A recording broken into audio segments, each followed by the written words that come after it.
Almost all states prepared draft rules on labor codes. Implementation will happen on an appropriate time. This is what our Honorable Union Labour Minister Bhupender Yadav said to media. Hello, namaste, good morning, good afternoon, good evening. This is Vipin. Welcome to viptalks. I know this video is a bit delayed, but I'm sure the topic which we are going to discuss in today's video is quite relevant in current scenario for all of us, the so-called employees working in India. Wages, social security, industrial relations and occupational safety, health and working conditions, the 4 labor codes suggested by the central government is going to get implemented soon in all the states in India. Let's see how the changes in these 4 labor codes are going to affect us. Number 1, your basic salary is going to go up. That means as per the new labor code, the basic salary of an employee will have to be 50% of his or her gross salary. This will also impact your PF contribution. If your basic salary is going to be 50% of your gross salary, you will end up paying more provident fund. At the same time, your employer will also have to contribute more towards provident fund. One thing you should be aware here is your allowances, whatever name it may be, it is going to get reduced, because ultimately whatever allowances your company is giving in your salary slip will get reduced, and that portion will be added to your basic salary. I am adding an illustration on top which would help you to understand what is the impact which is going to happen to your take-home salary after all these changes as per the new labor code.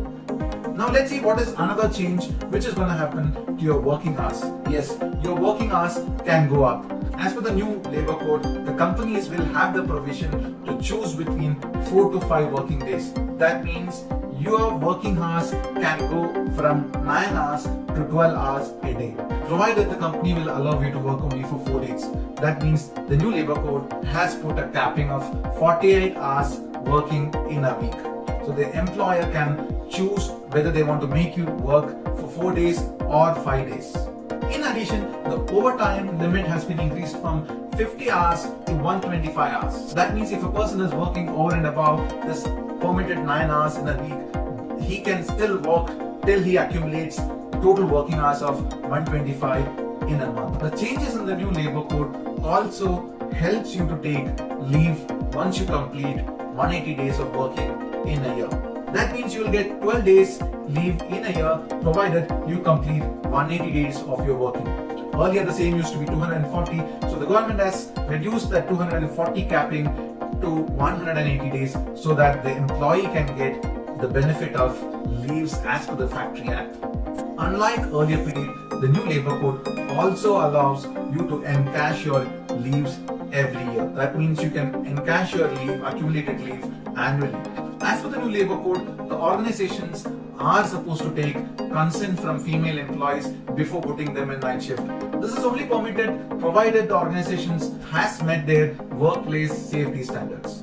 Another major change which is going to happen is on your full and final settlement. We all know that it may take 45 to 60 days in our companies to give the full and final settlements once we say goodbye to them. But as per the new labor code, the full and final settlement has to be mandatorily processed within 2 days of the last working day of the employee. The last change proposed by the new labor code is on the maternity leaves. Maternity leave for female employees will get increased to 26 weeks as per the new labor code. I hope this video helps you in getting a fairly good amount of idea about the changes which is going to happen in 4 labor codes. Thank you for watching. Until we catch up with another topic, this is Vipin signing off. Goodbye.